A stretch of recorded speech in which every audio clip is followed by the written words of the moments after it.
Hello friends, మన ఛానల్ని కొత్తగా వీస్తున్న వాళ్ళు సబ్స్క్రైబ్ చేయండి. ఫిష్ అసలు నేను హోల్డ్ చేయకపోతున్నాను హ్యాండ్స్ పైన. సో చూడండి, సో రాడ్స్ పైన పట్టడం అంటే అసలు చాలా ఇంపాసిబుల్. అది బాటిల్స్తో చాలా మంది పట్టారు, ఎందుకంటే మోనో లైన్ ఈజీగా ఆపేస్తుంది. బ్రేడర్ లైన్తో రాడ్స్తో పట్టడం చాలా కష్టం. సో ఇంత పెద్ద సైజ్ మాత్రం అసలు అల్టిమేట్ అనుకోవాలి. చాలా హ్యాపీనెస్ ఉంది వచ్చినందుకు. కొంచెం అట్లీస్ట్ ఓకే, వర్షంలో వచ్చినా తెలుసా మేము అసలుకి వర్షంలో పడుతున్నా కానీ గొడవలో పెట్టుకొని ఉన్నాం. వర్షంలో ఉన్నందుకన్నా ఈ పెద్ద బొచ్చలు అయితే పడ్డది నాకు. దాని నోరు చూడు అనామతం మన చేతి అయితే లోపలికి వెళ్ళిపోతుంది. ఇంత సైజు మామూలుగా ఫైటీలే. ఫుల్ వీడియో లింక్ లో ఇస్తా చూడు, జబర్దస్త్ ఉంది. దీన్ని వెయిట్ చెక్ చేద్దామంటే ఒక సంచలేసి వెయిట్ చెక్ చేస్తున్నా, లేకపోతే అది ఉసిపిస్తుంది మొత్తము.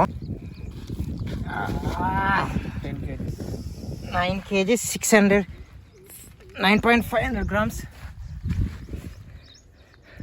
ఆల్మోస్ట్ 10 kgs అనుకోవాలి. ఇంత సైజ్ అనేది మన ఛానల్ నచ్చితే please subscribe, like and share bro. Thank you.